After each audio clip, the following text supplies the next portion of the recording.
Thalassaemia বাহক ও রক্তদাতা উদ্বুদ্ধকরণ শিবির রামকিঙ্কর বালিকা বিদ্যালয়ের উদ্যোগে সেন্ট জন অ্যাম্বুলেন্স মালদা জেলা শাখার সহযোগিতায় 23 জুলাই 2025 মালদা শহরের 2 নম্বর গভর্নমেন্ট কলোনিতে অবস্থিত নিজস্ব বিদ্যালয় প্রাঙ্গণে বিনামূল্যে থ্যালাসেমিয়া বাহক নির্ণায়ক রক্তদাতা উদ্বুদ্ধকরণ ও ভয়াবহ থ্যালাসেমিয়া রোগ সচেতনতা শিবির অনুষ্ঠিত হয়। 274 জন ছাত্রছাত্রীর 274 জন ছাত্রী রক্তের নমুনা সংগ্রহ করা হয়। সচেতনতা শিবিরে বক্তব্য রাখেন এবং উপস্থিত ছিলেন সেন্ট জন অ্যাম্বুলেন্স মালদা জেলা শাখার lecturer Anil Kumar Saha, Malda medical college thalassemia বিভাগের কাউন্সিলর অপরাজিতা সরকার, রামকিঙ্কর বালিকা বিদ্যাশ্রমের প্রধান শিক্ষিকা অদিতি চ্যাটার্জি, সেন্ট জন অ্যাম্বুলেন্সের সমাজকর্মী দোলন ব্যানার্জি ও শর্মিষ্ঠা বিশ্বাস, নাজিরপুর হাই স্কুলের প্রাক্তন প্রধান শিক্ষক রঘুনাথ প্রামাণিক প্রমুখ। এদিনের শিবিরে থ্যালাসেমিয়া রোগ কিভাবে এই রোগ প্রতিরোধ করা সম্ভব এবং রক্তদানে উদ্বুদ্ধ করা হয়, যাতে সচেতনতা বৃদ্ধির মাধ্যমে আরও বেশি বেশি করে মানুষ স্বেচ্ছায় রক্তদানে এগিয়ে আসেন।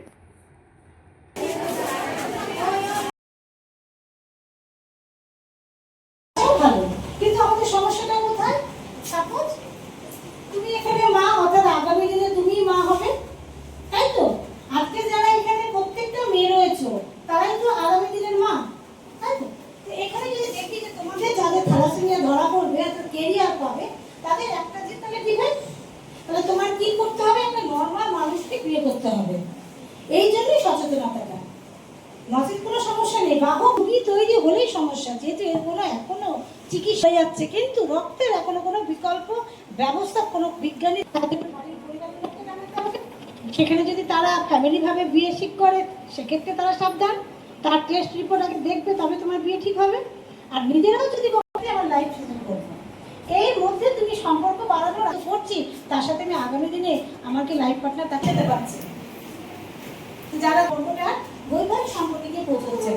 তো এই জায়গাগুলো কিন্তু আমাদের এখন বোঝার সময় হয়ে গেছে। এগুলো সবাই আমরা ফিডব্যাক সেটা নেবে। যে শিবিরটা, সেই শিবিরটা থ্যালাসেমিয়া, যা মা বা বাবার কাছ থেকে আমরা গিফট পাই। যারা পেয়ে গেছি অলরেডি তারা পেয়ে গেছি, যারা পাইনি তারা পাইনি। কিন্তু ভবিষ্যতে আগামী দিনে যাতে না পাই এই গিফটটা, এই সচেতনতা শিবির। থ্যালাসেমিয়া মানে শরীরের আবার রক্ত হয় না, এটাকে সিগনিফিক্যান্টলি বলা হয় যে আমাদের শরীরে যে রক্তের যে ওয়েভ, ঢেউ, যেটা মা বাবার কাছ থেকে পেয়েছি, তার মধ্যে যে রাখতে হয়, সেই রোগটার নাম থ্যালাসেমিয়া। তোমরা জানো আমাদের স্কুলে ক্লাস 8 থেকে ক্লাস 12 পর্যন্ত বাচ্চাদের থ্যালাসেমিয়া নির্ণায়ক শিবির এবং একই সঙ্গে সচেতনতা বাড়ানোর জন্য একটা চেষ্টা হচ্ছে।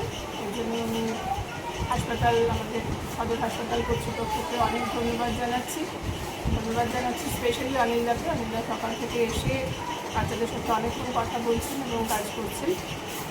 যেটা আমার জন্য আজকের অনেক বড় পাওনা, সেটা হচ্ছে আমি বুঝতে পারছি যে বাচ্চারা অনেকটা সচেতন হয়েছে।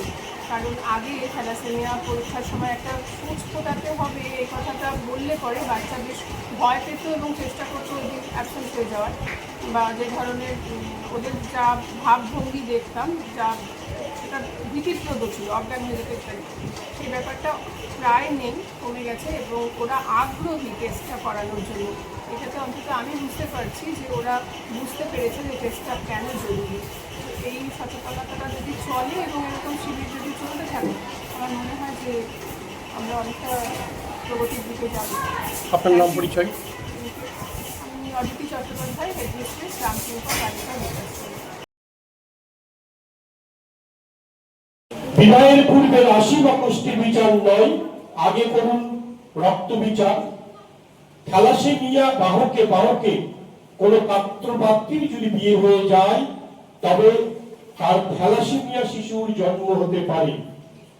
একজন বাহক একজন নর্মালকে বিয়ে করতে পারে, কিন্তু একজন বাহক আরেকজনকে বিয়ে করলে যে সন্তান জন্মগ্রহণ করবে 25% তার কিন্তু থ্যালাসেমিয়া রোগী হবে। থ্যালাসেমিয়া রোগী যদি হয়ে যায়, তবে সেই হিসেবে গোটা পৃথিবীতে সেই ট্রিটমেন্ট নেই। একমাত্র ট্রিটমেন্ট তাকে রক্ত দিয়ে বাঁচিয়ে রাখতে হবে। এই রক্তটা কদিন পর পর দিতে হবে, কাউকে 7 দিন পরে, কাউকে 10 দিন পরে, কাউকে 15 দিন পরে, কাউকে 1 মাস পরে, কাউকে 3 মাস পর পর রক্ত দিতে হবে, 1 প্যাকেট বা 2 প্যাকেট করে, যে কটা দিন বাঁচবে। এই হচ্ছে মূলত রক্তের আমাদের থ্যালাসেমিয়ার এই ব্যাপারটা।